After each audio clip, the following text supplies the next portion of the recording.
Cette vidéo est chapitrée. Un menu apparaîtra pour vous indiquer votre progression à chaque nouveau chapitre. À tout moment, vous pouvez accéder à la liste des chapitres en cliquant sur le bouton sommaire. FNU. Il aime le rap, le basket et les clips complètement barrés. C'est à peine 15 ans qu'il publie sa première vidéo tournée dans sa chambre à Grenoble. Yvick Le Texier, plus connu sous le nom de Mister V, est mon invité dans cet épisode de Face à Face. Vous saurez tout, mais pas plus.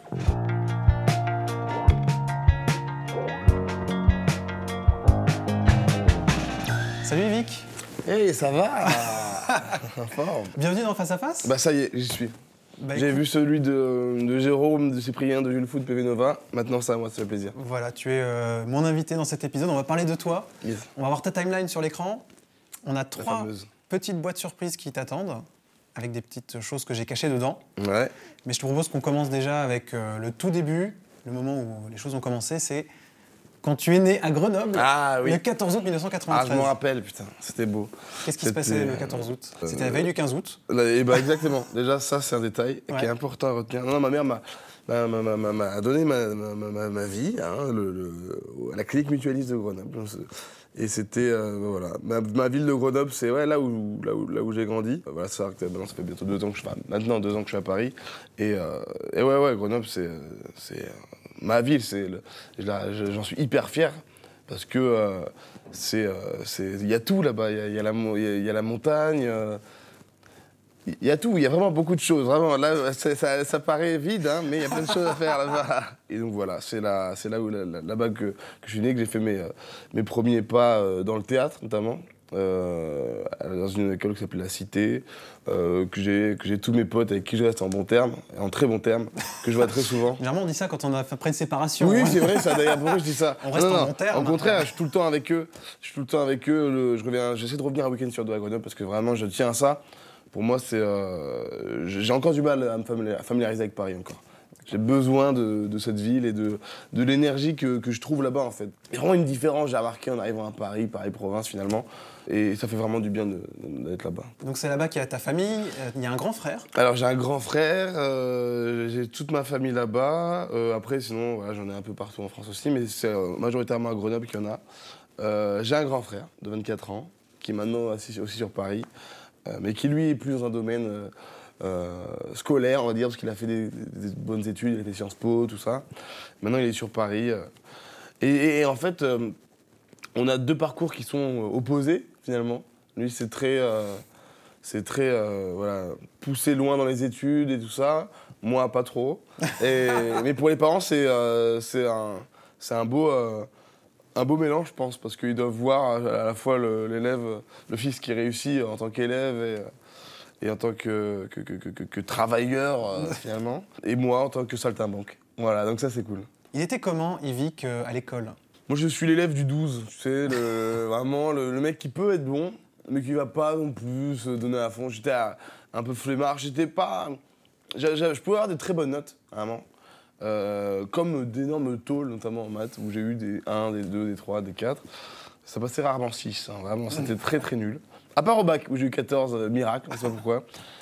Ça veut dire que cette année-là, c'était un peu facile. Bref, c'est un autre débat. J'étais pas le perturbateur, parce que j'étais assez sage, finalement. Mais les profs, ils savaient que j'aimais faire la blague. Ils savaient très bien, ils me voyaient faire des blagues.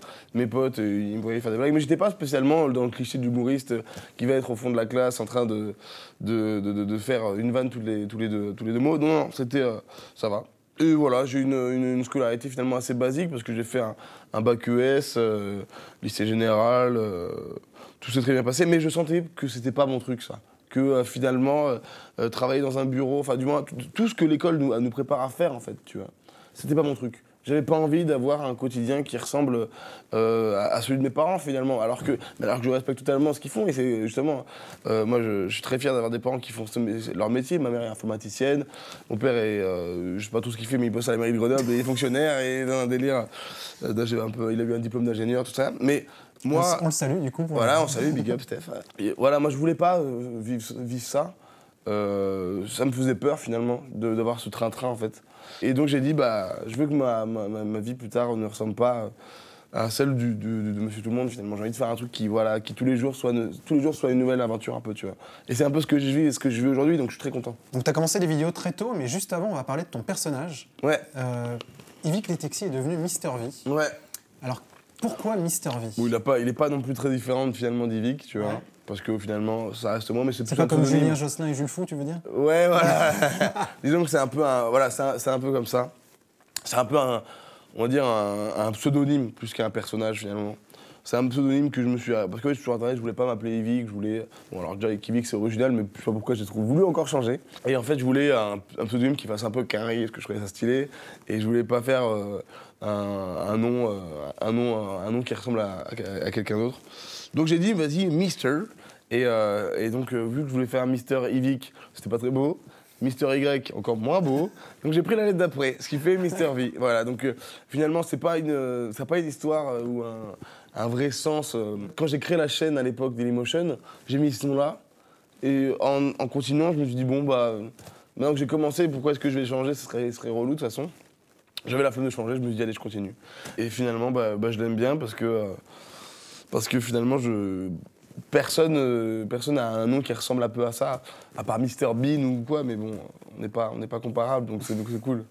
Là-dessus, c'est cool. Vous faites pas vraiment la même chose. On fait pas la même chose, mais en plus, c'est pas le même game, de toute façon. Moi. Donc là-dessus, je suis assez content de ce nom. Qui, en fait, c'est surtout que j'en ai pas honte aujourd'hui, tu vois. Ça aurait pu être, voilà, si je m'étais appelé... C'est un truc qui vieillit mal, quoi. Voilà. Je sais pas, Pilou 38, une connerie, tu vois, un truc que tu peux plus assumer plus tard. Ouais. Là, ça va, je le trouve pas trop kitsch encore. Pour l'instant, je le garde, c'est cool. Et alors justement, tu commences les vidéos assez tôt, c'est à l'âge de 15 ans. Oh là là. Alors ça, c'est la première vidéo que j'ai trouvée sur Dailymotion. Oh là là. Le podcast du devoir. Je faisais des vidéos sur mes devoirs, la tristesse. Ça date de novembre 2008. Ouais. Mais tu m'as dit que ce qui t'avait donné envie de faire des vidéos, c'était un voyage à New York. Alors, c'est plus en rentrant de ce voyage et en ayant vu toute cette ville, tout cet aspect artistique. Enfin, j'ai pas vécu le rêve américain parce que je suis resté 2 semaines, tu vois, j'étais en vacances, mais j'ai compris un peu ce que moi me plaisait dans cette ville et ce que moi j'avais envie de faire de ma vie. Bah, c'est finalement voilà, faire un truc artistique, faire un truc dans le divertissement, dans l'entertainment. Et quand j'ai vu cette ville qui est vraiment tournée autour de ça, qui a une vraie dynamique, les gens tout le monde veut réussir, tout le monde veut faire un truc, tout le monde veut percer, tout le monde veut faire son bout de chemin dans la comédie, dans l'artistique, dans tout ça, que moi je me suis dit, waouh, je kiffe cette atmosphère qu'il y a dans cette ville d'artistique. Et c'est ce que je retrouve aussi à Paris, tu vois.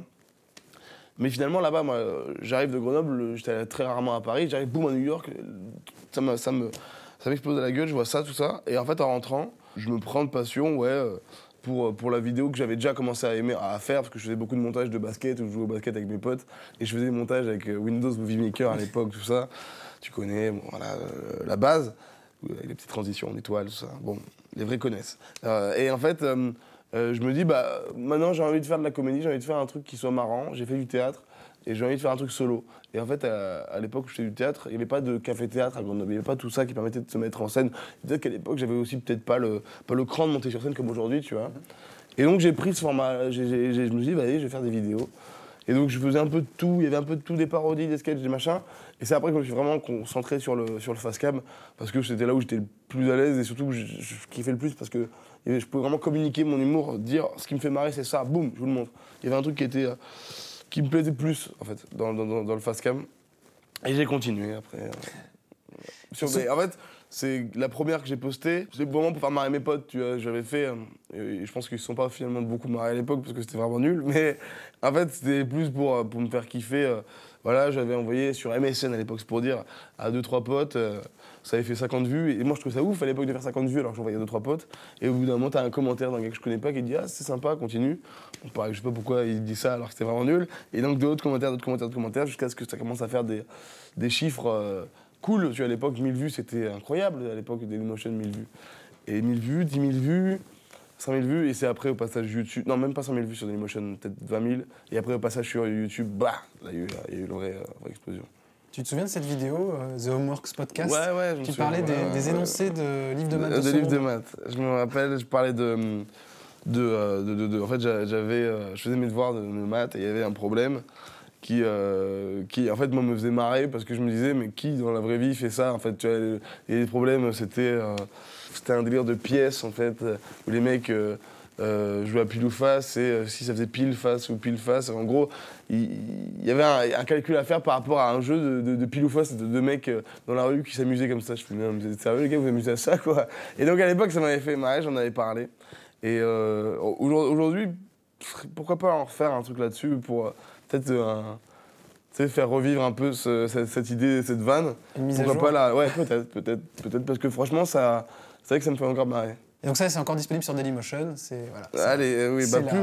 plus quand on sera diffusé cette vidéo, elle sera plus Elle sera disponible. bloquée. T'as bien fait de me le dire en tout cas. D'accord. Justement, j'ai une autre surprise. Ah. Et c'est ce qu'il y a dans la première boîte. Alors là, normalement, il va y avoir un truc, ça va faire première boîte, FNU, annotation, tu connais. Hop là. Il y a un objet dedans. Qu'est-ce que c'est? Un Under One. On parlait des premières vidéos, ça devrait te rappeler quelque chose. Oh Qu'est-ce oui. que c'est? Et c'est une webcam. Ouais. Alors, moi, c'était pas une HP, comme celle-ci. Attends, je vais la garder. C'était une Logitech. Et j'avais acheté à la Fnac avec un micro, tu sais, le même micro qu'il y a dans les supermarchés, là, tu sais, avec le bouton. Et j'étais trop content parce que c'était mon premier matos de vidéo, tu vois. Et tu remarques que j'ai pu faire 2-3 conneries avec ça. Mais j'ai vite changé parce que je pouvais pas l'emmener partout, tu vois. Je pouvais finalement rester que dans ma chambre. Et donc je me suis acheté après une petite caméra JVC qui était même pas en HD. Enfin, moi je croyais que c'était de l'HD, mais en fait c'était HDD qui avait écrit, donc c'était hard disk drive. C'était disque dur en fait, c'est juste qu'il y avait un disque dur dessus. Et moi je croyais que c'était HD, mais mieux que l'HD, la Super HDD en fait, tu vois. Pas du tout. C'était juste qu'il y avait un disque dur dessus. Et en fait, et du coup je suis passé à ça. Mais c'est vrai que je repense toujours à ces débuts avec la petite webcam et moi dans ma chambre à me dire vas-y, je vais faire un petit sketch sur la drague au lycée. Je pensais pas qu'aujourd'hui, tu vois, il y a des opportunités qui s'ouvrent à moi comme aujourd'hui. Enfin, tu sais, c'est vrai que quand je regarde ça, je me dis une chanson de Drake qui disait "Started from the bottom, now we're here". On a commencé avec ça, quoi. Ouais. C'est trop cool. Mais alors, la webcam, c'est aussi un projet que tu avais monté. La webcam, ça devrait t'inspirer quelque chose. Oh là là, mais tu veux m'afficher en fait, c'est ça. Tu veux que j'arrête YouTube. On parle de tes différents projets. Et oui, c'est vrai. Webcammer, ça s'appelait. C'était C'était ça. Une web série que j'avais montée avec un ami qui s'appelait Anthony, avec de Toulouse. Et ouais, c'était un projet qui n'a pas duré finalement. Ouais, c'était. Ça me faisait marrer en fait parce que. À l'époque, je voulais faire un peu autre chose que des vidéos tout seul dans ma chambre. Et je m'étais dit, mes potes voulaient pas s'afficher dans les vidéos par honte. Donc, j'avais trouvé ce gars-là, Anthony, qui faisait des vidéos aussi depuis chez lui. Puis j'avais voulu essayer de monter un concept à distance, mais c'était hyper dur. On n'était pas du tout synchro. On jouait, mais très très mal. C'était les débuts. C'était les débuts. Je vous invite absolument pas à aller voir ces vidéos. Vraiment. C'était des premières fictions. Mais on se tapait des barres parce que. C'était marrant. Parce que on était là, on trouvait un sujet, on regardait les infos, on regardait un sujet, on ne maîtrisait même pas le sujet. On avait vu écrit Simone Veil, on fait vas-y on va faire une blague, dedans il y aura le mot Simone Veil pour dire qu'il y aura l'actualité, mais on va juste faire une blague en disant mise en veille de l'ordinateur, enfin de n'importe quoi, c'est vraiment de la bouse, mais on se marrait. D'accord. C'était les premiers temps, mais c'était vraiment, ça a été vraiment très très très court. T'as commencé après à faire des choses un peu plus poussées, t'as fait un premier clip qui s'appelle Colonel Crado. Ouais, c'était le premier buzz qui a fait, vraiment la première vidéo qui a dépassé le million. Ouais. Et ça, c'est une vidéo, bon aujourd'hui, c'est pas ma plus grande fierté, mais je l'aime bien parce que elle m'a fait passer ce cap du million et voilà, de commencer à me dire, ah ok, on rentre dans un truc intéressant, tu vois, là-dedans. Et en plus, surtout que l'histoire est marrante, c'est que j'écoute une chanson de Colonel Rayel, toutes les nuits je pense à toi. Et moi, dans mon cerveau d'enfant débile, je chante la chanson et je commence à me dire « Ah là là, toutes les nuits, je fais caca » et ça me fait marrer. Et là, en 15 minutes, j'écris des paroles nulles et le lendemain, je tourne ça. Le soir même, je le poste, carton. Et moi, dans ma tête, c'était en mode « Je fais ça pour me marrer », mais ça a pris… Mais vraiment, c'est le b.a.-ba de la vanne est mis dans cette vidéo. Et ça a cartonné, bon, j'étais content, c'est passé sur Fun Radio, enfin, il y a eu un engouement de ouf. Ça devenait une sorte de mini-chanson paillarde au final, tu vois. Mais, et c'était marrant parce qu'à l'époque, on commençait à me reconnaître dans la rue grâce à ça. Et on me connaissait en me disant « regardez, c'est le mec du caca » et tout. Donc c'était toujours des situations, moi j'étais « ma mère, non, mais en fait c'était compliqué, il faut que je te montre, faut que tu comprennes. » Sinon c'était bizarre, tu vois. Il fait des bidons dans sa chambre, tu sais, avec le caca, là. Donc c'était toujours des situations un peu gênantes dans la rue, mais c'était marrant. Et du coup, juste après, tu passes ton bac. Bac ES. Et que tu obtiens. Que j'obtiens sans mention. On s'en fout, ça sert à rien. Mais je l'obtiens très. J'en ai fait une vidéo, d'ailleurs, j'étais très content. Et c'est marrant parce que dans cette vidéo, il y avait une petite chanson qui faisait J'ai mon bac. Et chaque année, j'ai des vidéos, beaucoup de messages de gens qui m'envoient des vidéos en me chantant la chanson. Et ça fait très plaisir parce que je marche, je me dis, ah, c'est cool. Tu as l'hymne. C'est un petit hymne gimmick qui s'est créé pour plein de bacheliers. Et gros big up à tous ceux qui passent le bac cette année d'ailleurs, parce que c'est pas évident. Bon, en vrai, c'est pas si dur que ça, mais bon, faut le dire. Et du coup, ça t'ouvre plein de perspectives pour la suite. Et juste après, le mois suivant, en fait, tu montes à Paris pendant une semaine et tu rencontres plein d'autres youtubeurs. C'est vrai, je rencontre par l'intermédiaire de Mister Tel, qui est encore, je pense, dans des YouTube, mais qui, à l'époque, m'avait invité chez lui pour faire une semaine comme ça, cool, et où je puisse aussi rencontrer les autres. Et on s'est tous rencontrés le soir même où j'arrive, il y a Hugo qui s'est sacré ma hier. Et là, moi, j'étais trop content parce que j'étais un grand fan de ce qu'il faisait, tu vois. Je l'ai suivi depuis 2008. Je les ai connus juste avant que je commence, tu vois, j'ai kiffé ce qu'il faisait, le Velcro. Cyprien, Monsieur Dream, Kemar, Velcro aussi, il y avait Natou qui était là aussi. Et là, je me retrouve au milieu, dans l'appart d'Hugo, et moi j'étais tout petit, j'étais trop content, tu vois, je prenais des photos tout le temps, j'étais trop relou, tu vois, pour eux, de dire c'est qui ce mec chiant. Mais moi j'étais comme un gamin parce que voilà, j'étais fan, tu vois, et j'ai rencontré, on a fait grosse soirée, on s'est vraiment bien marré, et ça c'était vraiment bien parce que pour moi, voilà, ça y est, je rentrais dans un nouveau passage de ma vie, c'est que voilà, je rencontre mes nouveaux collègues en fait, tu vois. Première rencontre de mes nouveaux collègues. Je pensais pas que 3 ans plus tard avec Hugo, on monte une troupe, tu vois. Et ça y est, là il s'est passé un truc, le premier contact, et c'était le début de plein de choses, quoi. Tu vois. Quand j'y repense, c'était le début de plein de choses pour nous tous. C'était une belle époque dans le sens où tu sais, ça commençait un peu à émerger, tous ces youtubeurs, tout ce phénomène, Norman était partout, nous on était un peu derrière, on faisait des magazines, moi j'ai doublé un film, bon, je parle de trucs qui sont arrivés un peu après peut-être, mais c'est une belle période, c'est vraiment un beau souvenir, très très beau souvenir. Mais du coup, comme tu as passé ton bac, se pose la question des études, donc ouais. Négociation avec les parents. Ah, ça, c'est pas, je dirais pas négociation parce que, enfin, en fait on s'était mis d'accord avec mon père, à la base, on s'était dit, bon, tu fais des études courtes, tu vas pas faire un master et tout, on le sait. Mais il faut que tu fasses un DUT, un diplôme universitaire technologique. Donc tu as fait justement le DUT. Exactement, à l'IUT 2, Grenoble, Pierre Mendès. Mais exactement ça. À la gare de Grenoble, il y avait c'est ça. Donc ce DUT, ce TUT. Et je fais Infocom. Je me retrouve qu'avec des meufs, toutes très gentilles. Et ça dure pas longtemps, ça dure 5 mois. En fait, je me lance là-dedans. Mais je suis toujours appelé par Paris, par des youtubeurs ou par des OP, par des vidéos projets. Ouais. Voilà, sur Paris. Et du coup, je suis pas trop là. Et le 12 janvier 2012, ouais. Par ton intermédiaire et l'intermédiaire d'M6 Événements, le Zapping Amazing, nous faisons le Zapping Amazing. Et là, waouh, gifle dans la gueule, 2700 personnes. Rigole à mes blagues en live, mes parents dans la salle, on est choqués, tu vois. Et j'étais parti 4 jours, donc du mercredi, et j'étais revenu le lundi. Et je passe le jeudi, on joue le jeudi. C'est jeudi soir. Ouais. Donc je passe tout le week-end, étoiles dans les yeux, magique, des gens qui crient mon nom, des trucs de ouf. Hein, je découvre cette vie-là, tu vois. Et je rentre le lundi, et je me dis, bon, mes camarades, ils vont me demander comment ça s'est passé, ils vont me poser des questions, et j'arrive. En effet, ils me posent des questions, mais ils me posent pas la question que je pensais. Ils me disent hey Vic, t'as révisé les 2 partiels de cet après-midi? Bam. Là, j'apprends que j'ai 2 partiels l'après-midi. horrible. Là, je bade, je me casse. Je rentre chez moi, je reviens le lendemain, je finis la semaine. Et le week-end, je remonte à Paris pour rencontrer Alexandra Bonori, qui est devenue mon agent. Et elle appelle mes parents en leur disant, finalement, il va falloir peut-être que Yvick, que Mister V songe à monter sur Paris parce que c'est maintenant peut-être que c'est maintenant que ça se passe. Il faut y aller. Et je rentre et ah là là, Alexandra. Et je rentre et mon père me ramène.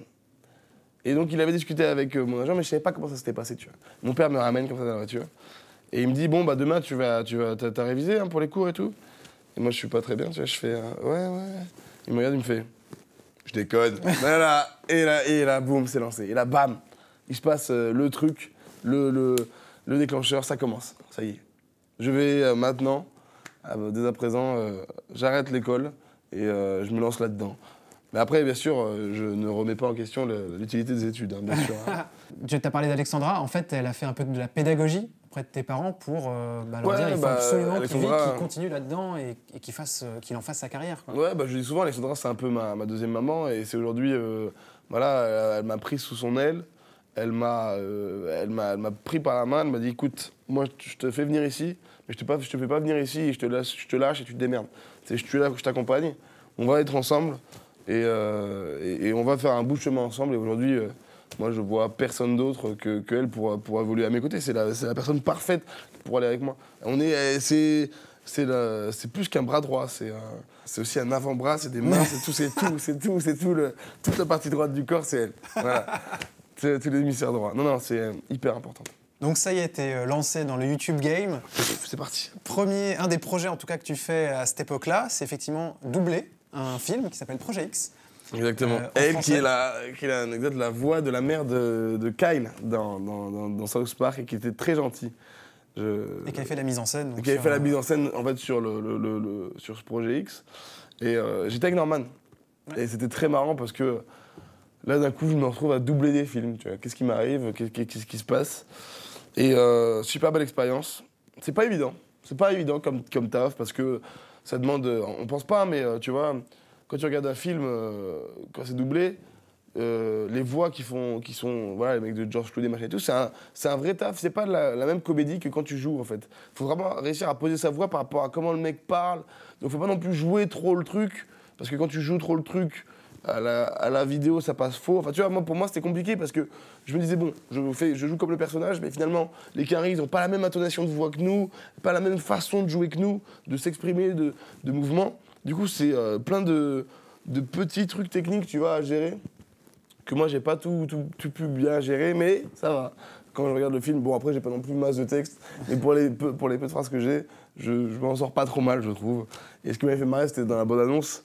Quand je voulais montrer à mes potes que j'avais doublé, dans la bande-annonce, la seule voix qu'on entendait, c'était quand le petit se faisait frapper, en fait. Et t'entendais juste un « Ah !» Voilà, c'était ma seule voix que j'avais dans la bande-annonce. Uniquement, c'était ça. Et du coup, non, très bon souvenir. Et le très bon souvenir de l'avoir vu au cinéma avec toute ma bande de potes qui, à chaque fois que je parlais, se marraient. Et la prochaine étape, c'est le vrai ciné, quoi, pour qui est OK ma voix, mais aussi... Aussi le corps qui va avec. Le corps qui va avec. T'enchaînes sur un deuxième clip. Un peu différent. C'est un peu stylé parce que depuis tard, je vois pas ton doigt qui fait, tu sais, on dirait que c'est vraiment tout automatisé. Alors je sais que chez toi, tu enchaînes avec un deuxième clip. Ah, pardon, j'avais pas vu que ça, ça défile. Voilà. En fait, ce qui se passe, c'est qu'il y a 12 personnes qui gèrent la télé. C'est ce que je me dis, je vois qu'il y a du monde. Qui écoutent. Régis, tu vas bien. Et donc, oui, c'est ma montagne. Deuxième clip. C'était. Un hommage à Grenoble, on peut dire. Ouais. En fait, pour moi, c'est mon premier vrai clip dans le sens où c'était une instru qui était faite pour moi. Là, c'était pas une reprise, c'était pas une parodie. Exactement. C'était une parodie des tubes de l'été, mais en soi, c'était pas une parodie de quelqu'un, tu vois. Et tourné avec ma vieille caméra pourrie, et c'était marrant parce qu'on a fait ça un peu, entre guillemets à l'arrache, parce que voilà, c'était fait avec les moyens du bord et tout machin, mais c'était un super week-end qu'on avait passé. On était allé dans les montagnes au-dessus de chez moi, on avait, tu vois, regarde les scènes, les meufs sont en maillot de bain, en chemise, on est là, imagine qu'il y avait des paysans qui passaient à côté, qui voyaient ça, quoi, tu vois, ils comprennent pas ce qui se passe, il y a des vieux porcs comme ça qui passaient, qui amattaient les meufs et tout, c'était trop marrant. Et ouais, super souvenir, j'étais allé enregistrer le son à Toulouse, chez mon gars Banu, que je passe le big up, c'est lui qui m'avait fait l'instru, j'avais écrit les paroles hyper rapidement aussi parce que c'était un thème qui me faisait marrer, donc c'était assez cool à faire. Et on avait sorti ça, c'est le premier son que je même mettais sur iTunes. Donc pour moi, c'était un peu une fierté, tu vois, d'être j'étais dans le top iTunes, devant Tal, devant machin. C'était bon, après, j'étais 140e, hein, donc tu vois, c'était pas non plus un classement de ouf. Mais pour moi, c'était ma petite fierté d'avoir ma petite chanson. Et j'étais content parce qu'elle a eu un bon succès. Elle a, je crois, autour de 5 ou 6 millions aujourd'hui, tu vois. Donc je suis content parce que c'était juste un délire qui me faisait marrer de tourner un clip un peu.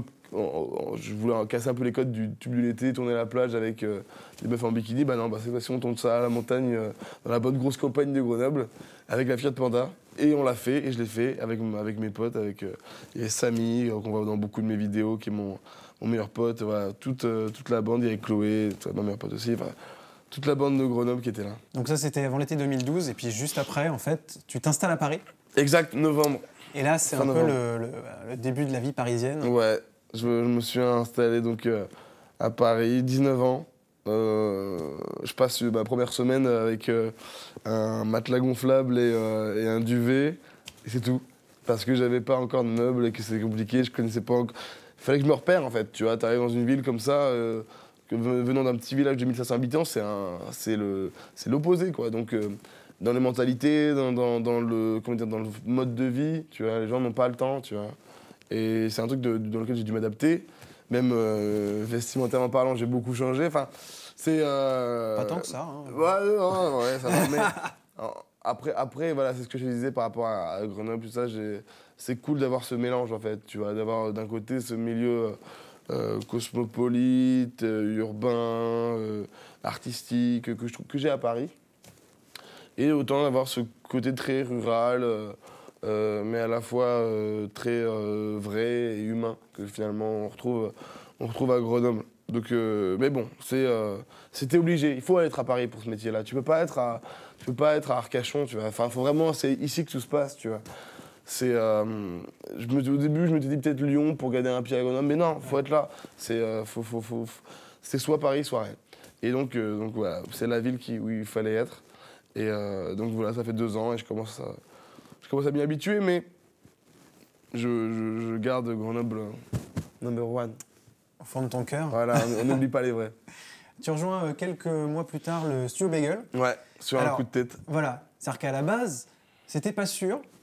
C'était carrément pas du tout prévu. Comment ça s'est passé? Et la veille, en fait, de ce shooting photo-là. Voilà, c'est pour ça que j'ai mis cette photo. Et ben la veille de ce shooting photo-là, je suis en soirée chez Jérôme Mistertel, avec la majorité de la bande et avec Axel, notamment le bras droit de Jérôme qu'on a pu voir, dont il a parlé dans les anciens épisodes de Il a joué dans Fair Play. Qui a joué dans Fair Play aussi. Et en fait, il me parle de ce shooting et moi, je ne savais pas encore si je voulais intégrer ce collectif. Je me suis dit, je sais pas, Nono et Cyprien ne le rejoignent pas, est-ce qu'ils n'ont pas pris la bonne décision, est-ce que moi... Et je me remets en question. Et la veille, je parle avec Axel, il me dit, écoute, viens au shooting, on fait des photos, et si tu restes, on les garde, et sinon, t'auras des photos, c'est cadeau. Je fais, putain, trop gentil. On fait le shooting, on se marre de ouf. Et naturellement, j'ai fait, ok. Mais évidemment, c'est un shooting qui m'a fait rentrer dans le bagel, et très très content de faire partie de ce collectif. Je suis très content de pouvoir faire plein de choses différentes aujourd'hui. Bagel, Whoop, Mister V, de la musique, c'est trop cool. Donc Bagel, très très grande réussite aussi aujourd'hui chez Canal+. Donc je suis content de faire partie de cette bande parce que je sens chacun une particularité et un avenir vraiment vraiment cool. Donc en fait, quand je vois cette photo, je me dis, tu vois, c'était à nos débuts, on était là dans notre délire, et je vois l'évolution de chacun entre Jérôme, qui a fait tuto, qui a cartonné, entre Bengi, qui a pris, à l'époque, il n'avait pas beaucoup de buzz, tu vois, Bengi, qui a maintenant aujourd'hui est devenu très, très, très connu, Ludovic, qui aujourd'hui commence à péter les scores aussi, Kevin, qui a son spectacle, qui cartonne, trop marrant, et qui a fait On ne demande qu'à en rire, qui a eu aussi une bonne mise en lumière, que Marc cartonne, Natou, qui, elle, va bientôt sortir pas mal de projets, que Marc, qui a aussi des projets extra Internet un peu, et Maxime, Canal+, tout ça. Enfin, c'est toute une bande qui... ça a pris, quoi. Ça fait plaisir de voir qu'aujourd'hui, tu vois, fin 2012, on est en 2015, il y a eu des choses qui sont passées. De l'eau a coulé sous les ponts. C'est ça. Mais de l'eau pure. Voilà, donc Et c'est aussi après, pendant cette période, que tu prépares un projet avec d'autres youtubeurs connus. Ça s'appelle le Zapping Amazing 2. sympa. Je m'en souviens pas trop. Exactement. Vas-y, regarde, t'es là. Ah ouais, d'ailleurs, vous m'avez mis la meilleure photo. J'étais bien content de cette photo. D'ailleurs, c'était une très très belle tournée. Ça, c'est vraiment un truc qui m'a marqué et qui marquera. Alors, dis-moi, qu'est-ce qui s'est passé Très quand, bien, moi j'aime bien la photo. J'aime beaucoup la photo. quand C'était à Rennes, ça, non? C'est possible. J'ai pas forcément. Je crois, si, c'est à Rennes, je m'en souviens. Ça y est. En tout cas, c'était une grande salle. Qu'est-ce qui s'est passé dans ta tête quand Norman t'en a parlé et qui t'a dit, ouais, on veut faire plus grand, plus de dates Je me suis dit, ah ouais. Là, c'est vraiment, tu veux vraiment qu'on. Moi, ce qui m'a surtout fait le waouh, c'est la diffusion sur W9. En direct devant 1 million de personnes. Aujourd'hui, j'avais 19 ans toujours. Boum, tu vas passer de la télé en direct, alors que tu n'as jamais fait de scène en solo de ta vie. Maintenant, tu vas faire un spectacle avec tes potes qui sera diffusé en direct sur W9 et on attend de toi que ce soit un très gros show. Ça a été un truc de ouf parce qu'en 3 mois, on a monté un spectacle de 1h30 entre vidéo, sketch sur scène. 2h10. 2h10, ouais, il était tellement long. On était tous un peu, voilà, on savait pas trop ce que ça allait donner parce que le Zapping Amazing 1, c'était finalement un peu un diaporama de vidéo, voilà, j'allais dire. C'était une succession, on passait vite fait, on parlait, c'était cool. Mais là, c'était un vrai spectacle. Donc aujourd'hui, tous ces gars-là, il faut les mettre sur scène, les mettre en scène et faire un truc que ça tienne la route, que les gens se marrent, qu'ils viennent, qu'ils payent leur place et qu'ils repartent contents. Et ça, c'était un vrai pari. Et en fait, ça m'a marqué parce qu'on a taffé mon intensif pendant 3 mois comme des porcs. Et on a réussi à conclure un résultat dont je suis quand même assez fier quand je regarde aujourd'hui le truc. Même si, bon, je pense qu'on a tous progressé, tu vois. C'était un vrai souvenir parce qu'en plus, on a vécu cette expérience de tournée. On a vécu des trucs avec des salles à Rennes, 3000 personnes. C'est fou, ça. Tu passes de ta chambre où tu fais rire personne, à part la caméra et des internautes qui finalement sont que des lettres sur un clavier que toi tu vois. Là, tu les vois en vrai. Waouh! On se rendait un peu compte du truc encore plus que le premier, parce que le premier c'était dans une soirée, Grand Rex c'était déjà ouf, tu vois. Mais là il y avait la tournée, donc c'est-à-dire que tu changes de ville, tu vois que c'est partout, un engouement que tu t'attendais pas à ça, c'est... Waouh! Et moi je vis ça à 19 ans, pendant que mes potes sont en cours et se bourrent la gueule en soirée étudiante. Enfin, c'est un truc qui, pour moi, m'a marqué parce que... ça y est, il se passait encore une fois une nouvelle étape dans ma life. C'était une tournée sur scène où on faisait des salles gigantesques. Et complètes. Et complètes. Ah oui, et complètes. Gigantesques et vite, c'est sûr. Ça aussi, c'était ouf. On a rempli la date du Grand Rex en 24 heures. Ouais. C'était ouf. Il y avait Hugo l'avait très bien dit, mais c'est vraiment à cette époque-là qu'on est passé du statut pour moi d'amateur à semi-pro. Pour moi, on n'était pas encore pro. Mais on avait passé un truc, tu vois. Il y avait un taf qui avait été fait, on avait prouvé quelque chose aux yeux des Français. Et moi, j'espère. Et tu vois, moi, la dernière date au Grand Rex, ça me marquera à vie, ça. C'est ce stress de ouf. T'es là, tu dis qu'il y a 1 million de personnes qui est là depuis chez elle à regarder la télé. Et toi, t'es derrière, et tu te dis, bien, je vais mettre un pied sur scène, et ok, tout ce public, finalement, et ben ça ne représente rien par rapport au nombre de personnes qui étaient là comme ça à regarder, tu vois. Et moi, le nombre de messages que j'ai reçus, les trucs, c'était fou. Et j'en suis très content parce que j'étais assez content parce que mon sketch s'était bien passé. C'est ça dont j'avais peur. Notamment, je sais que Jérôme, pour lui, il avait eu 2-3 galères. Parce que voilà, on avait eu des anecdotes. On en avait parlé. On en a parlé. Et moi, voilà, très content. Et donc pour cette tournée, tu t'étais entraîné en jouant au Paname. Au Paname. Paname Café. Qui est une scène ouverte, un café-théâtre.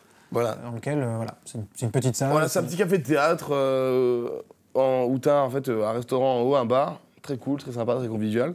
Et en dessous, donc une salle en sous-sol, une salle de stand-up, très à l'américaine, mais aussi très conviviale, dans lequel tu peux rassembler max, je pense, 80 personnes, 90 vraiment, mais ils se marchent dessus les gens, tu vois. Et c'est scène ouverte, donc tu pouvais venir jouer. Et moi, par l'intermédiaire de Kader Aoun, il m'a placé sur des plateaux là-bas et j'ai pu m'entraîner à mon sketch. Et c'était vraiment les débuts, mais c'était vraiment très cool. Mais voilà, passer de ça à 2800 personnes, c'est aussi un exercice assez intéressant. Mais tu remarques que c'est aussi dur de jouer devant 2800 que devant 90. que devant 10 même. Et encore plus devant 2, je pense. Parce que finalement, tu vois les gens. Là, tu les vois, ils sont devant toi. Ta blague, elle marche pas, ils sont comme ça.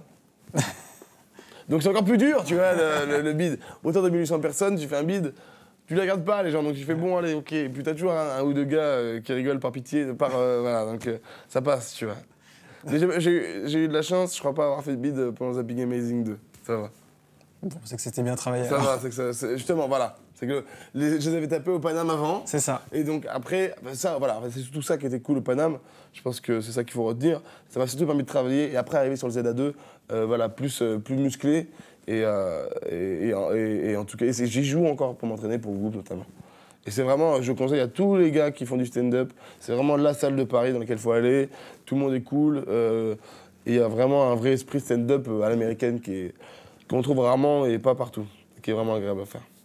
Donc tu continues évidemment de faire des vidéos et tu enchaînes avec encore un clip, cette fois-ci encore mieux produit, on va dire. Ça s'appelle Party Night Relou. Tourné à Miami, voilà. comme tu veux le voir. En hélicoptère. Ou en stock shot. Hein, voilà. C'était tourné à Paris. Et j'étais très content parce que c'était un petit kiff que je m'étais fait avec des potes de Basement Beat et aussi avec mes potes, parce que dans mon clip, il y a tous mes potes de Grenoble. Et je les avais fait monter, en fait, les 6. Et on avait tous dormi chez moi, dans mon appart qui fait 27 mètres carrés. Donc mon lit est un clic-clac de 2 places, on n'a aucune place et on s'est tous empilés comme ça.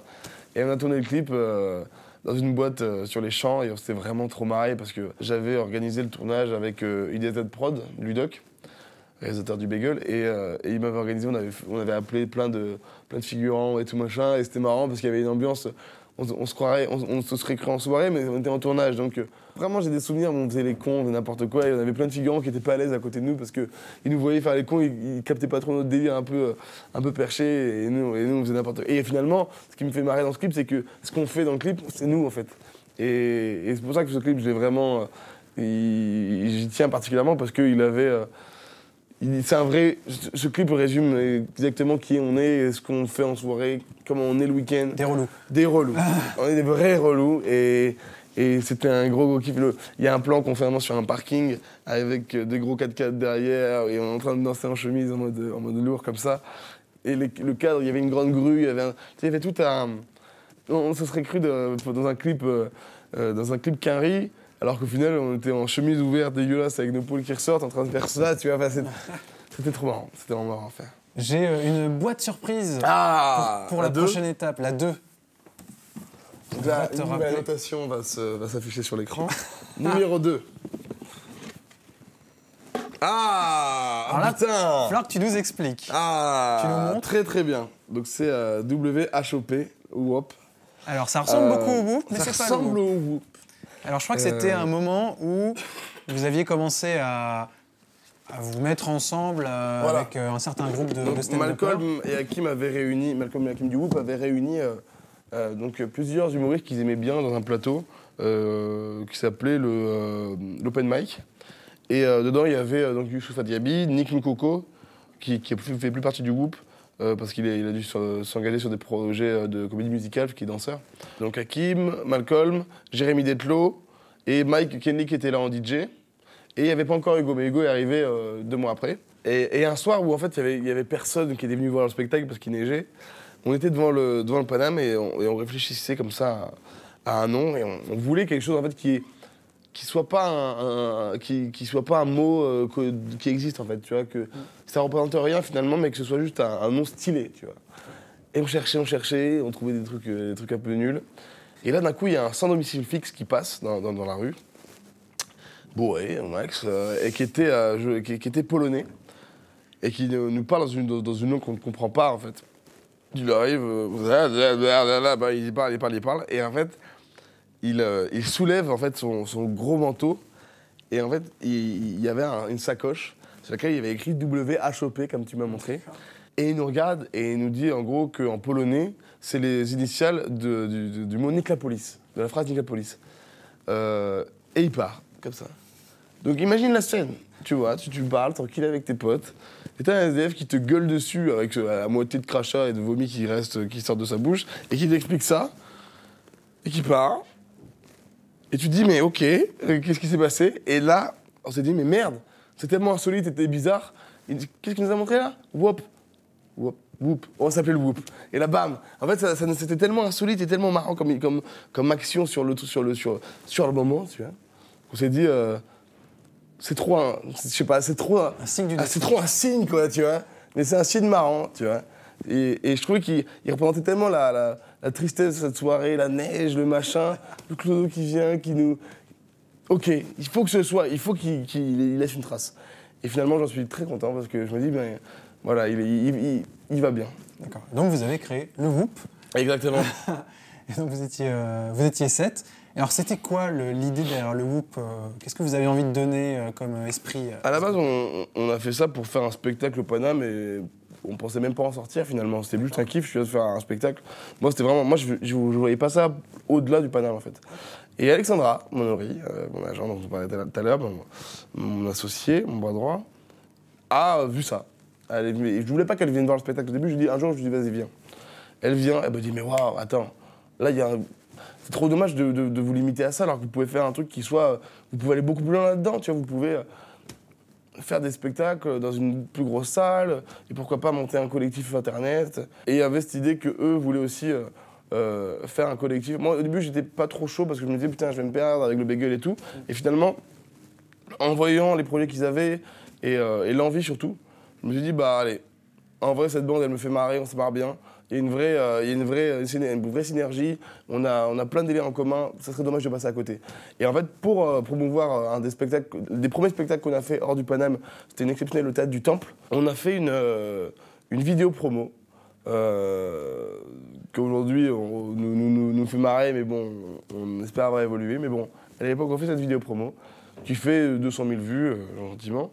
Mais on prend le kiff en fait de ça. Et eux, stand-uppers, prennent le kiff de faire des vidéos et nous, on prend le kiff de faire du stand-up. Il y a ce mélange-là qu'on aime. Et finalement, bah, on se dit, allez, on lance ce truc. On signe avec Yuma Prod pour le spectacle qui nous place au théâtre de 10 heures. Et on lance la chaîne YouTube qu'on produit Hugo, Alexandra et moi. Et depuis 1 an bientôt, on va bientôt fêter les 1 an. Et on est super contents parce qu'il y a eu une évolution aussi. 2014, on a eu une belle année, donc on est très contents. Et je suis très content d'avoir cette bande de potes, tous différents les uns les autres, mais qui aujourd'hui arrivent aussi, eux, de leur côté, à un an. Je suis très content que voilà, en 1 an, je me sois pas dit, bon, ok, c'est pas aussi bien que je pensais, je vais retourner à Mayabé solo et je vais un peu les laisser. Non, je suis vraiment content parce que ça m'apporte aussi bien à moi qu'à eux. Enfin, vraiment, il y a un énorme partage et ça c'est un gros kiff. Sur YouTube, en plus de ta chaîne principale, tu crées une deuxième chaîne qui s'appelle Mister V Music. Exact. Où tu fais entre autres un concept qui s'appelle Ça passe ou pas. Ouais. Alors qu'est-ce qui t'a donné envie de te lancer dans une deuxième chaîne?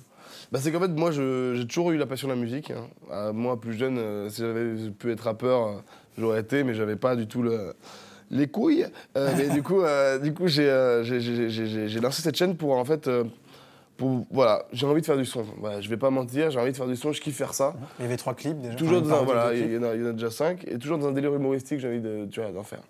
Je voulais pas les mettre sur ma chaîne principale, parce que c'est un choix de dire, ok, vous voulez pas écouter mes sons, je vous force pas. Mais je crée une chaîne, et si vous avez envie d'écouter, bah vous pouvez vous abonner, et je fais vraiment ça pour le kiff. Commencez pas à me dire des délires pour l'argent ou quoi, non, c'est vraiment pour le kiff, j'aime faire ça. Et j'ai envie de partager ça avec les internautes.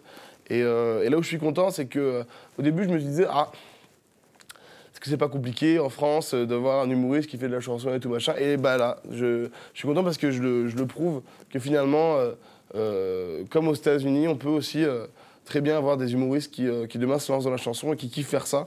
T'as l'exemple de Jamie Foxx, t'as l'exemple de Will Smith, t'as l'exemple de Justin Timberlake, plein d'artistes comme ça qui sont multicasquettes et à qui on dit jamais non, tu ne peux pas faire ça parce que tu es ça. Et ben non, voilà. Et moi, c'est ça que j'ai envie de montrer aussi avec ça. Et Cyprien aussi le montre avec le gaming, tu vois. C'est qu'aujourd'hui, c'est la plus grosse chaîne gaming de France, alors que c'est pas un gamer. C'est un humoriste, mais c'est un gamer. Et ça, les gens, ça y est, ils commencent à l'assimiler, tu vois.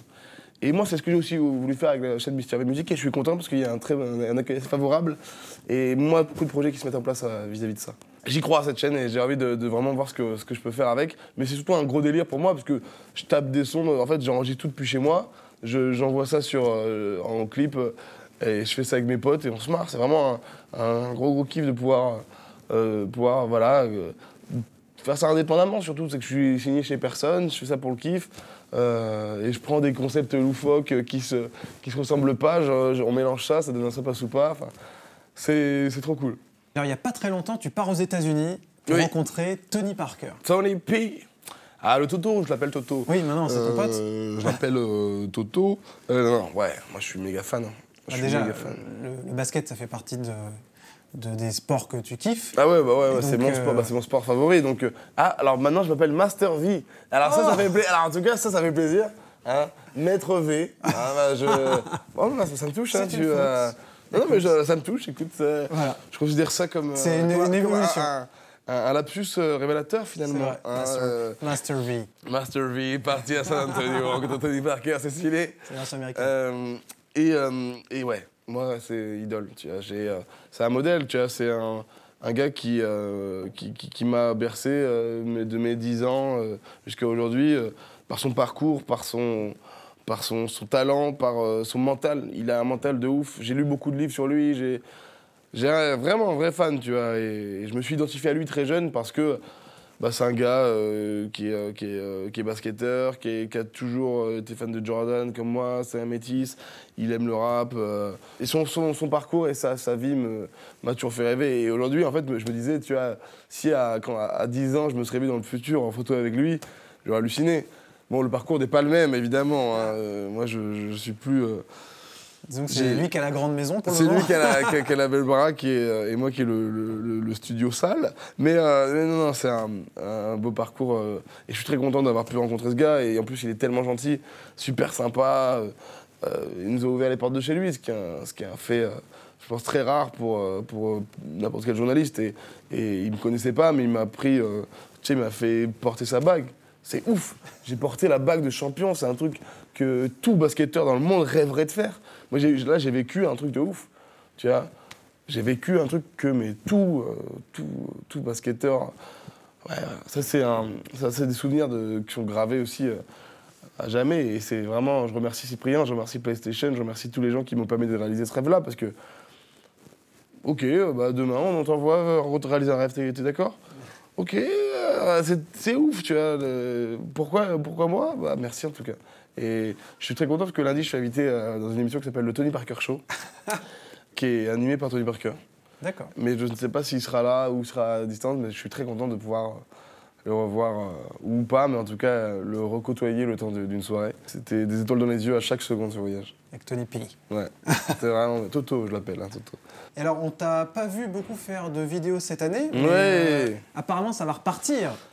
2015 ouais. est une grande année, j'espère, et surtout le retour un peu en solo. Ouais. Voilà. J'ai eu besoin de ça, j'ai eu besoin de 2014 pour me mettre à fond dans le whoop. Parce que voilà, on a quand même joué 70 fois cette année, donc tu vois, ça prend du temps. Il faut préparer le spectacle, il faut préparer les vidéos. Moi, j'aime bien faire plusieurs choses en même temps, et c'est vrai que cette année, je me suis plus consacré à la musique, au bagel. Moins au bagel, mais plus au whoop, on va dire. Un peu au bagel. Et du coup, en solo, c'était un peu plus compliqué de revenir sur ma chaîne. Mais là, cette année, c'est priorité à la chaîne. Parce que ça m'a trop manqué. Parce que j'ai besoin de retourner. J'ai fait beaucoup de choses en collectif et j'ai envie d'utiliser toute cette force que j'ai eue, toutes les expériences que j'ai réussi à... Toutes les expériences que j'ai vécues, voilà, et les retranscrire dans mon solo. Et ça, j'en ai besoin. Et je reviens, et avec je vais essayer un peu plus de produire mes trucs, avec trucs peut-être plus léchés, tu vois. Parce que je pense qu'aujourd'hui, j'ai des envies qui sont plus... j'ai envie de refaire des trucs peut-être plus quali. Tu vas ressembler un peu plus à du Cinoche, pourquoi pas. Mais je garderai toujours mes facecam aussi, d'un côté. Mais j'ai envie de développer une série dont je tairai pour l'instant le nom parce que c'est vrai qu'en préparation, mais j'ai envie de développer un projet sur ma chaîne qui soit hors facecam et qui ressemble finalement à aucun autre projet que j'ai pu faire jusqu'à présent, mais qui soit quali. Tu vois. On a fait le tour de ta timeline, mais on n'a pas encore fini de parler de toi. J'ai quelques questions un peu plus personnelles. Ouais. Déjà, tu nous as parlé de Grenoble, ça fait vraiment partie de toi, mais aussi ta famille, tes parents, comment est-ce qu'ils voient ça et comment est-ce qu'ils te soutiennent aujourd'hui? Mes parents, c'est les premiers supporters de Mister V, c'est les premiers aussi à m'aider dans mon taf. Tout ce qui est administratif, moi je Tu vois ce que c'est une bite? Je suis ça, voilà, moi, je suis une bite. Et ma mère m'aide énormément là-dedans. D'ailleurs, merci beaucoup maman, parce que à chaque fois que je suis en galère par rapport à tout ce qui est paperasse, voilà, administratif, intermittent, tout ça, trucs comme ça. Moi, je ne maîtrise pas encore ça. Il va falloir que je m'y mette, je vais faire des formations. Mais elle gère beaucoup mieux que ça, donc elle m'aide beaucoup. Et mes parents, ils m'appellent tous les 2 jours. Là, ma vidéo que je sors tout à l'heure à 18h, à avoir un gosse, elle me demande, elle sort quand, parce qu'ils veulent voir les vidéos en premier. C'est les premiers à partager mes vidéos, à commenter sur Facebook. Et ils ont mis même une alerte Google dès qu'on tape le mot Mister V et qu'il y a un article ou quoi, c'est les premiers à voir. Donc tu vois, moi je peux rien leur cacher déjà. Et puis je les mets au courant de tout parce que ils me suivent à fond, à fond, à fond. Ils sont vachement bien adaptés à tout ce qui est internet et tout. Ma grand-mère a un iPad sur lequel elle regarde toutes mes vidéos. Mon entourage c'est vraiment bien adapté à ça et suit vraiment, tu vois. C'est des vrais supporters. Ma mère, elle vient à tous mes spectacles, toutes les premières de mon spectacle, elle est là. Zapping Amazing a été là, tout le temps. C'est des vrais. C'est mes premiers fans. Et je suis trop content. Parce que ça, c'est pas tous les artistes qui peuvent avoir ça, tu vois. Je pense que j'ai plein de collègues rappeurs, ils ne montent pas leur son à leur daronne parce que déjà c'est trop cru. Et surtout que leur daronne, elle peut pas assumer ça, tu vois. Donc voilà, je suis hyper content de faire un métier dans lequel mes parents, ils peuvent être fiers de moi et en parler. Et que moi, je suis fier de leur montrer ce que je fais. Et que je leur cache rien surtout. C'est un équilibre pour moi aussi d'avoir cet entourage autour de moi qui garde un œil sur ce que je fais, qui peut juger un peu, me donner leur avis, pour pas que je perde moi aussi le Yvick, tu vois, le mec que je suis à la base et l'humour un peu que j'ai. Je veux pas le perdre, tu vois, et aussi garder les pieds sur terre, parce que eux ils me permettent de vraiment garder les pieds sur terre. Quand je retourne dans mon patelin avec mes parents qui me font passer la spie ou la tondeuse, je reprends les bons pieds sur terre. Donc voilà, ils sont là pour ça et c'est ça qui est bien. Un autre truc aussi qui te définit, qui te différencie, c'est ton épaule gauche. Oui. Ça a tellement été un sujet que tu en as fait une vidéo. Ouais, parce que c'était pour moi important d'en parler. Parce que dans tous les commentaires, ça revenait. Je ne pouvais pas faire une vidéo torse nu sans que ce soit la polémique, tu vois. et parce que ça me faisait marrer d'en parler, que les gens ils étaient toujours gênés par rapport à ça. À chaque fois, ça mettait moi, ça fait partie de moi, ça me fait marrer. Ok, j'ai une tache de naissance avec des poils de bison dessus. Ok. je vis avec. Et moi, ça me faisait marrer d'en parler, et surtout en fait. Tout au long de la vidéo, j'explique la raison qui n'existe pas. Enfin, je fais que des fausses raisons. Et je trouvais que c'était un bon prétexte pour en faire une vidéo. Et à la fin, t'as juste un message qui dit « Ah oui, c'est une tache de naissance, voilà, bonsoir. » Voilà, c'était vraiment ce que je voulais. Je voulais en parler parce que pour moi, en fait, quand il y a des gens qui remarquent un truc et que t'en parles pas, ça te donne l'impression du mec qui est un peu gêné, qui a un complexe ou quoi. Et moi, je suis l'homme qui a le moins de complexe au monde. Voilà. Je suis peut-être le mec le moins pudique au monde. Enfin, j'ai pas de problème à parler avec ça. Parce que pour moi, en tant que comédien, il faut assumer, tu vois, ces conneries. Tu vois. Ok, j'ai une cicatrice là, j'ai un début de calvitie, j'ai tout ça. Et la calvitie, j'en ai parlé dans mes vidéos. Et pour moi, je suis très très autodérision parce que je suis loin d'être parfait, je veux pas être parfait. Et pour moi, personne n'est parfait. Et je pense que tout le monde se rit de soi-même. Et je trouve que c'est ce qu'il y a de plus marrant de rire de toi-même. Donc j'ai envie d'en rire. Et justement, il y a une semaine, tu t'es fait un tatouage. Ouais. Qui dit tatouage.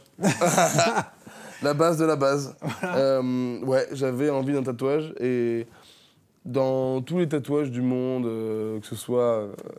je voyais tellement de gens avec des tatouages, avec des symboles, de trucs, que moi, à la fin, je me suis dit, je suis pas comme ça, mais j'ai envie d'un tatouage. Et moi, je suis comment? Je suis con, je suis absurde, et j'aime rire.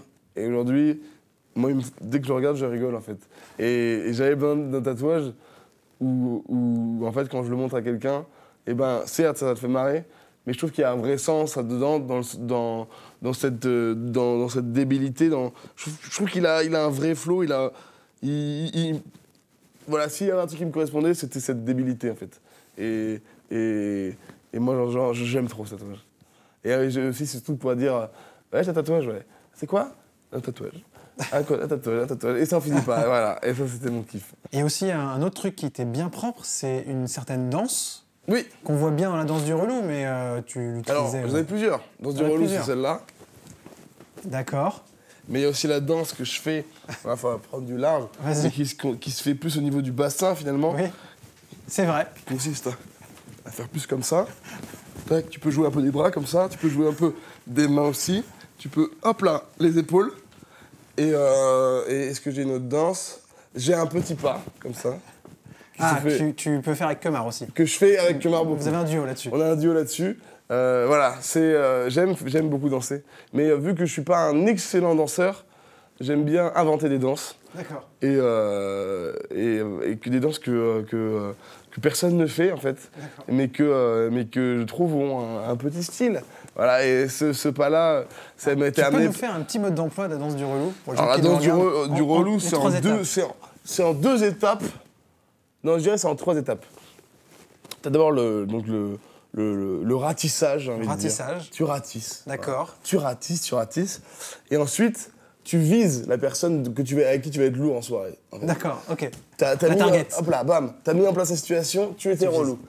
Tu ratisses, tu relou. Voilà. Et donc, ce qui vraiment marche dans cette danse, c'est, pour vraiment qu'elle marche, c'est le regard en fait. Dans ton regard, il faut vraiment que la personne se sente oppressée au maximum en fait, tu vois. Il faut vraiment qu'elle se sente oppressée, qu'elle se sente gênée, que t'es vraiment là, je vais pas rester avec lui toute la soirée, tu vois. Et donc, c'est la danse du relou. Et donc, ça se fait comme ça. Ah oui. Effectivement, Voilà. le regard a son importance. Et là, je le fais 10 minutes, tu es mal à l'aise. D'accord. Voilà. Et ça t'a déjà servi en soirée?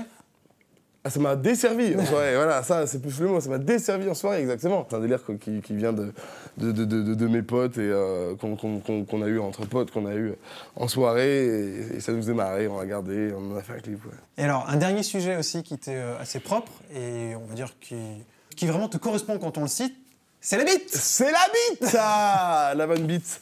Ouais, écoute, je sais même plus d'où ça vient aujourd'hui, j'arrive pas à te dire.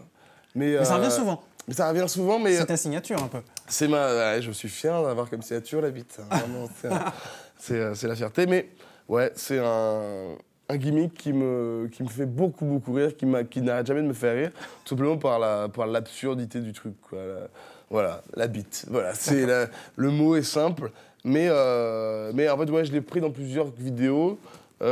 J'ai commencé à le placer dans plusieurs vidéos et au bout d'un moment j'ai ressenti que les gens kiffaient la vibe, et surtout c'est en fait un peu une moquerie. En fait c'est plus la lourdeur du truc, en fait, qui se moquait un peu de la beaufrie. Tu sais, en fait la base de la base, ça vient d'un Insta où j'étais arrivé et je faisais un humoriste qui arrivait sur scène et il faisait bonsoir à tous, ça va? Alors je vais vous faire une devinette, qu'est-ce qu'il y a entre mes deux jambes, sous mon nombril et sous mon pantalon? Donc t'imagines que le gars il va faire, en fait, c'est pas un truc là-dessus, mais il va faire un truc là-dessus, et là, tout de façon très lourde et premier degré, il dit « C'est ma bite! Merci à tous, au revoir !» Donc voilà, c'était vraiment ça qui me faisait marrer, c'était la lourdeur du gars, tu vois. Et au final, bah, en fait, cette intonation de voix « La bite !» et ben, elle a été gardée, et je l'ai placée dans plusieurs trucs, Ah oui, c'est ça. et j'en ai même fait un logo de doigts. Ah oui, donc. Voilà, j'en ai fait un gang, le LA Bite avec Hugo. Ouais, mais en fait, ce qui me fait marrer, moi, ce que je kiffe, c'est que les gens, j'ai pas l'impression qu'ils voient ça comme un truc beauf, tu vois. Parce qu'ils sentent la moquerie, de la beaufrie aussi, de là-dedans, en fait. Et moi, ce qui me fait kiffer, c'est de voir qu'à tout âge, ça fait marrer les gens, tu vois. C'est pas un truc que les gens... J'ai des gens qui me croisent dans la rue, qui ont 30 ans, qui me font la bite. Des gens qui ont 10 ans, qui me font la bite.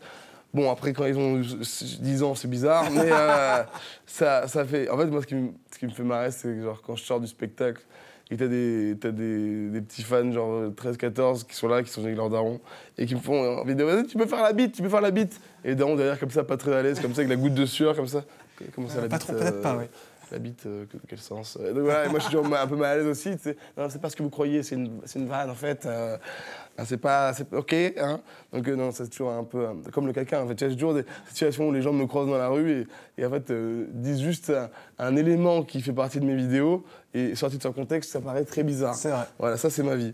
Et mais bon, voilà, c'est un peu le gimmick depuis un an, la bite. Mais moi, je suis gros supporter de la bite. Et bien justement, j'ai la 3e boîte surprise qui arrive à ce moment. Il y a un lien ou pas entre... Il y a probablement un lien. Il y a probablement un lien. Alors je crains le pire. Oh, il faut pas. Ah oui. Ok, ça va, ça fait pas... Ça peut l'air d'être un gros truc. Ça fait pas un bruit gênant. Et là, paf, ça sort d'un coup. Oula. Un go dancer. Ah non, ça va, c'est une carte. Il va falloir la lire. Défi. Vous devez répondre aux questions par c'est ma chaîne YouTube, c'est ma bite ou c'est les deux. Ah, ok.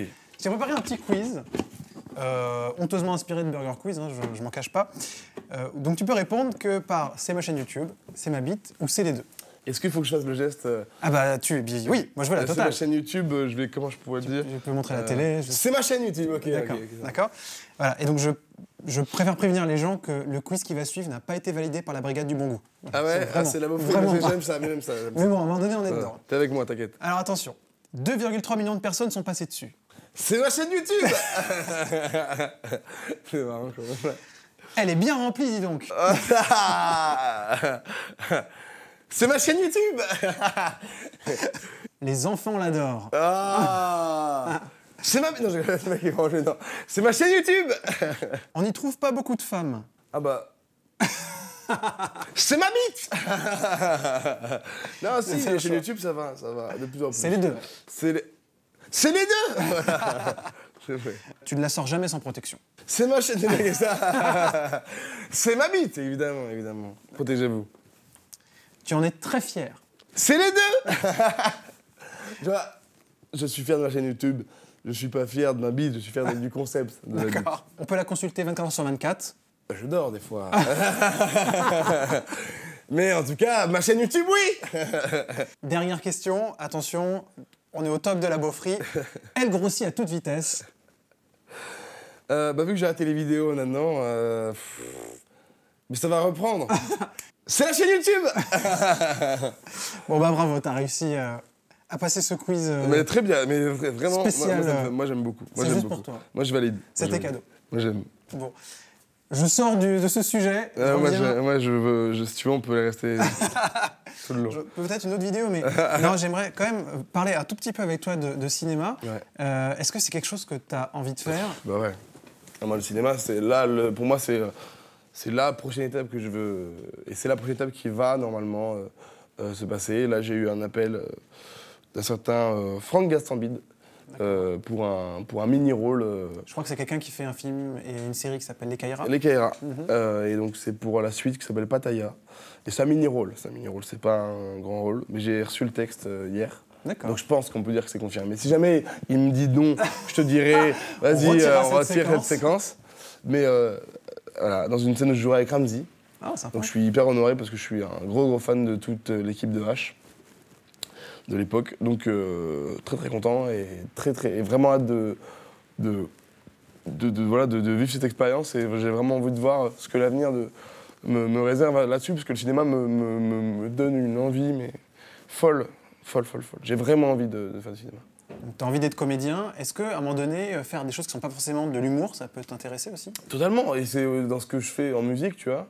Je fais certes de l'humour, mais quand je rappe, je suis totalement sérieux dans mon délire, parce que je pars du principe que l'humour, ok, mais à partir du moment où il n'y a pas que l'humour, tu vois, tu peux aussi très bien, c'est pas parce que...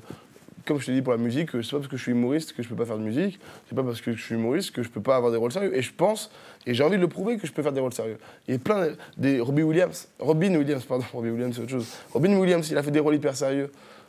Jim Carrey, il a fait des rôles hyper sérieux. Et ce gars-là était trop fort dans ces rôles-là. Et moi, je veux, comme eux, tu vois, montrer que, ok, on peut le faire aussi, tu vois. Donc, Et tu te sens prêt aujourd'hui? Dans les premiers films que je ferai, ça je pense pas. Je pense que dans les premiers, il faut arriver avec un truc comique, parce que les gens m'attendent là-dessus, et que moi je serai plus à l'aise aussi là-dedans, tu vois.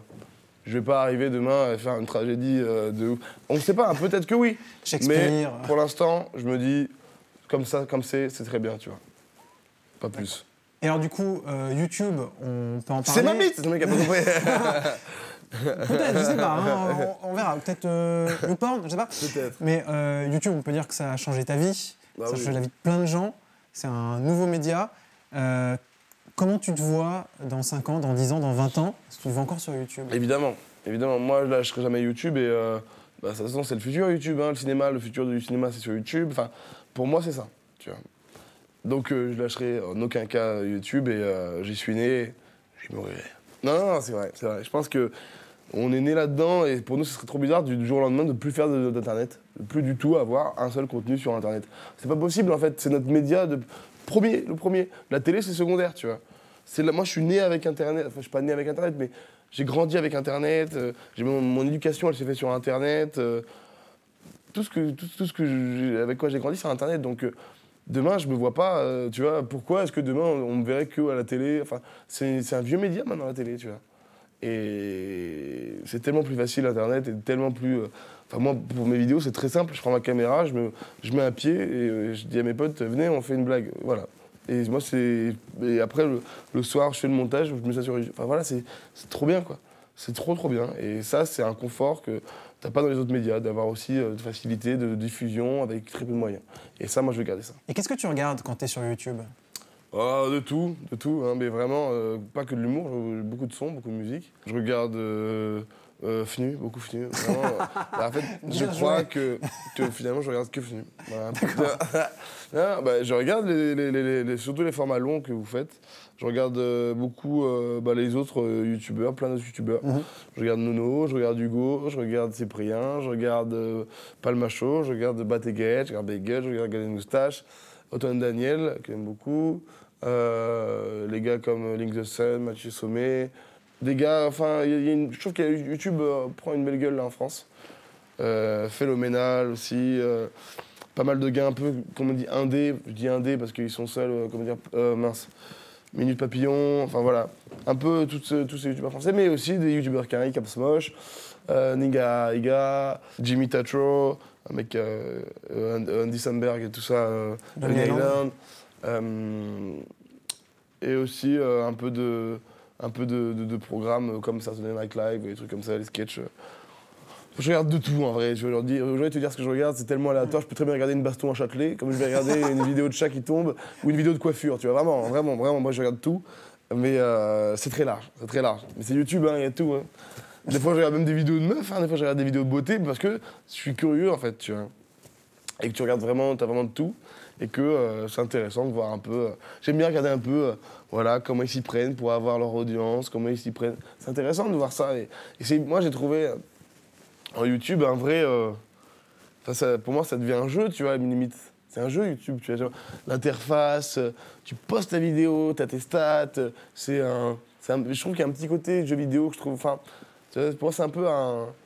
Ouais, c'est un jeu, tu vois. Poster la vidéo, t'as la notation, tout ça, c'est un petit truc. Ouais, j'ai trouvé en ça une nouvelle passion comme un jeu vidéo en fait. Comme si je jouais. Moi je jouais beaucoup à un jeu vidéo qui s'appelait The Movies. Ça dit quelque chose? Oui, tu construisais ton film avec des acteurs. Ouais, c'était trop bien. Et en ça j'ai trouvé un peu un truc de jeu vidéo en fait dans YouTube. C'est un jeu vidéo, ouais. C'est vrai que c'est un Donc peu... peut-être bientôt une chaîne Mr V Beauty? Peut-être, hein, peut-être tu me diras, je sais pas. voilà, la nouvelle lotion pour la peau. Non. non, tu me verras.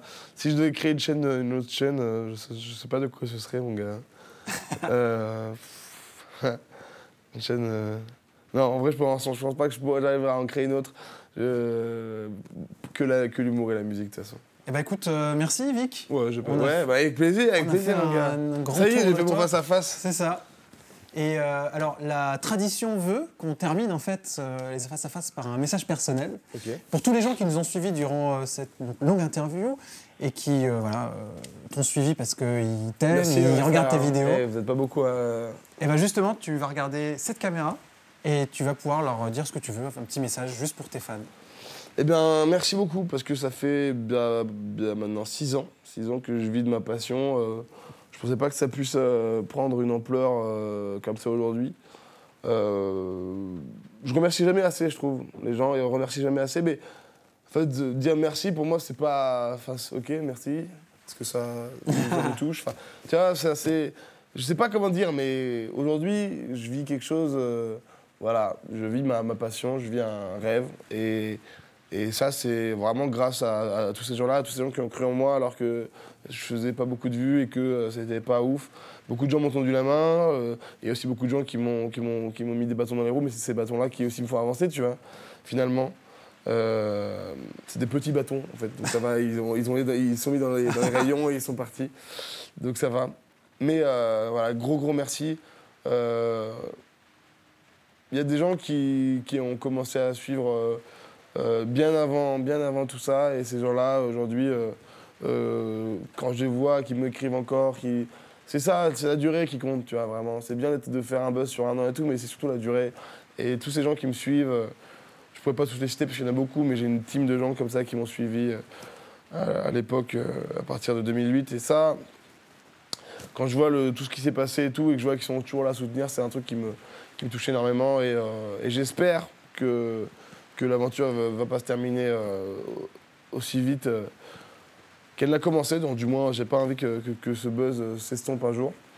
Et bah, je vous invite à continuer à suivre parce que Mister V en 2015, j'espère que ça va dépoter comme j'ai envie que ça dépote. Donc merci à tous pour le soutien et on se voit très vite, autant avec le Whoop sur scène, autant avec Mister V. Et voilà, et le bagel aussi, bien sûr. Super. Voilà. La pluie s'arrête juste après C'est ton beau, message. t'as vu ça? Je mettrais peut-être des violons pour aller avec... Non, c'est vrai que je le fais jamais. J'ai jamais fait de vidéo de remerciement et tout. Parce que, en fait, pour moi, c'est... Merci, ok, voilà, merci. Est-ce que le mec devant lui, il fait ah putain, il m'a remercié à moi. Voilà. Non, mais je sais pas comment le dire à chaque fois, mais voilà, merci. Si c'est le mot, si c'est ce qu'il faut dire, merci. Ben merci Yvick. Bah, avec plaisir. N'hésitez pas à partager cette vidéo si les gens ont appris plein de choses sur toi, ça j'en doute pas. J'espère. J'espère du coup aussi que tu auras une très belle année 2015. Ah. Et puis bah, nous on se retrouve dans un prochain épisode de Face à Face. J'ai le nez bouché, vous avez vu? Si toi aussi tu es fan de la bite, abonne-toi à FNU. Dans le dernier loading, Rémi et Olivier prennent le contrôle d'une tartine qui doivent emmener se faire toaster. Oui, vous avez bien entendu. Sinon dans le précédent Face à Face, Rémi reçoit Julien Josselin, aka Jules Fou. Et enfin dans Fair Play, Hugo tout seul, Hakim Omiri, Hugo Goubert et Hugo Marchand jouent à Nonsense VDM, un jeu d'improvisation délirant. Et si tu as déjà tout regardé, voici une vidéo qui montre que caresser une chouette, c'est chouette. Vous l'avez? Une chouette. Chouette, voilà.